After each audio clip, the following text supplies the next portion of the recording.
Hello friends, welcome back to the science and world YouTube channel. दोस्तों, भारत एक बहुत ही खूबसूरत देश है, पर ये जितना खूबसूरत है उतना ही रहस्यमय भी है। हमारे इस देश में हज़ारों ऐसी घटनाएं हुई हैं जिससे आज तक कोई भी नहीं समझा पाया है। So let's explore top 3 mysterious and unsolved incidents happened in India.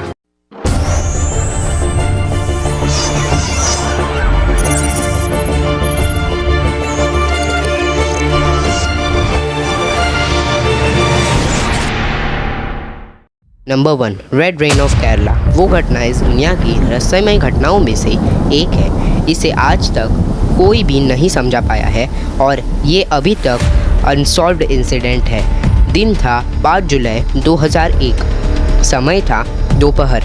लोग उस दिन का मज़ा उठा रहे थे, पर अचानक से बिजली कड़कना शुरू हो गई और एक ऐसी घटना हुई जिसने सभी लोगों को आश्चर्यचकित कर दिया, और वो थी लाल रंग की बारिश।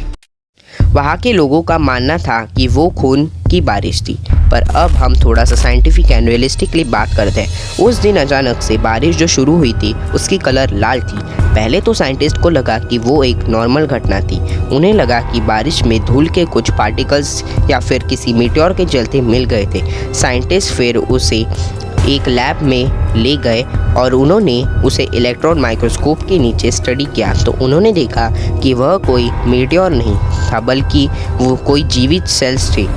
साइंटिस्ट को वो रेड ब्लड सेल्स जैसे लग रहे थे।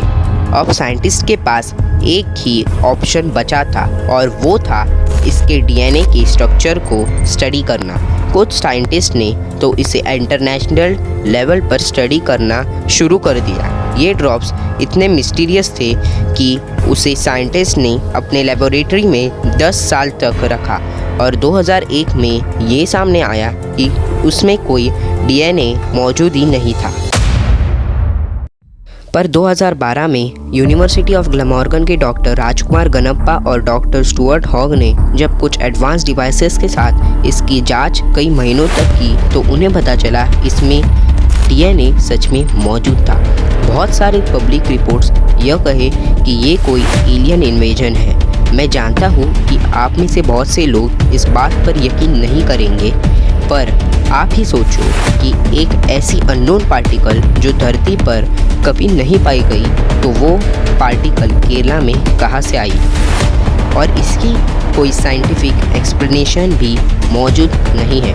उस दिन से आज तक साइंटिस्ट यह नहीं समझ पाए कि वो बारिश केरला में कैसे हुई थी। Number 2, sonic boom of Jodhpur. ये घटना एक ऐसी घटना है जिसने सभी को चौंका कर रख दिया था। दिन था 18 दिसंबर 2012। समय था 11:25। जोधपुर के लोगों को एक तेज़ साउंड सुनाई दी। वो साउंड किसी विस्फोट की तरह सुनाई दे रही थी। अगर हम साइंटिफिकली बात करें तो ये साउंड तब पैदा होती है जब कोई जेट आवाज़ की गति से भी ज़्यादा गति से ट्रैवल करता है, पर वो आवाज़ कुछ ज़्यादा ही अजीब थी। उस आवाज़ ने जोधपुर के लोगों को डरा दिया था, और इसलिए लोग मयान कैलेंडर के भविष्यवाणी को याद करने लगे, जिसमें लिखा था कि 31 दिसंबर 2012 को दुनिया ख़त्म हो जाएगी।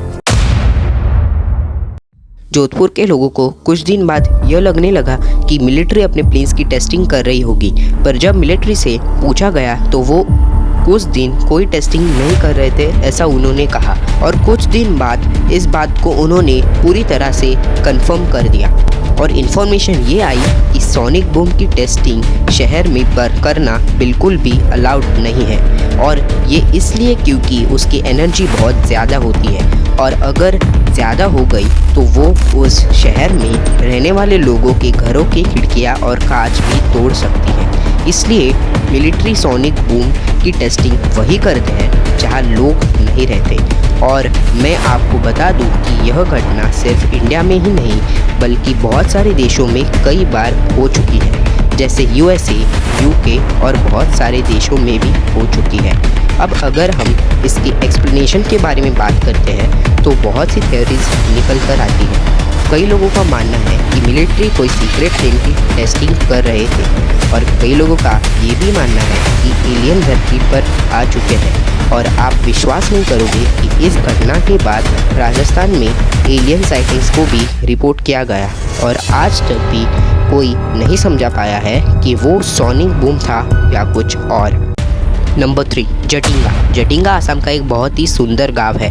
ये गांव बहुत ही हरियाली से भरा हुआ है और ये पूरा नेचर से कवर्ड है, पर ये गांव अपनी हरियाली के लिए प्रसिद्ध नहीं है।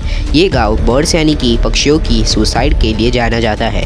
ये घटना उस गांव में हर साल सितंबर से लेकर नवंबर के महीने में तक होती है और इसी ड्यूरेशन में यानी कि सितंबर और नवंबर के बीच में बहुत सारी बर्ड सुसाइड कर लेते हैं। अचानक हज़ारों पक्षियों का बैलेंस खोने लगता है और वो वहाँ के घरों में और पेड़ में आकर टकरा जाती है।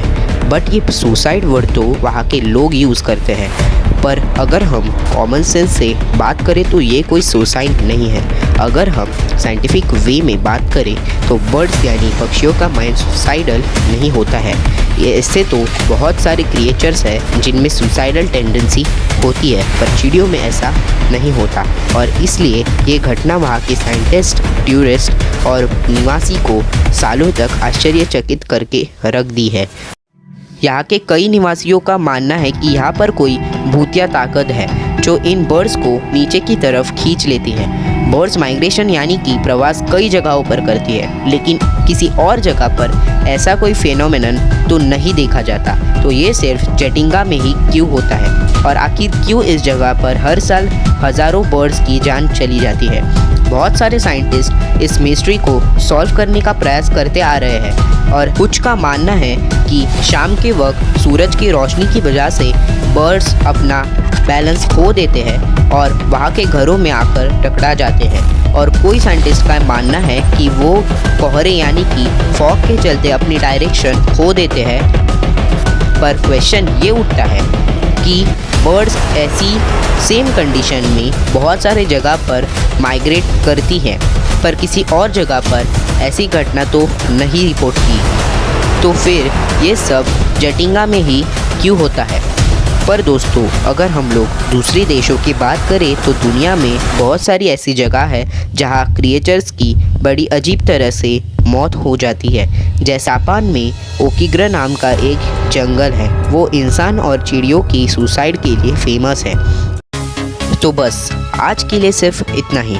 तो दोस्तों, अगर आपको इस वीडियो से कुछ जानकारी मिली हो तो इस वीडियो को नीचे दिए गए लाइक बटन को दबा कर तोड़ देना और आपको ये वीडियो कैसा लगा नीचे कमेंट कर ज़रूर बताना और इस वीडियो को शेयर भी कर देना ताकि सब तक ये नॉलेज पहुंच जाए।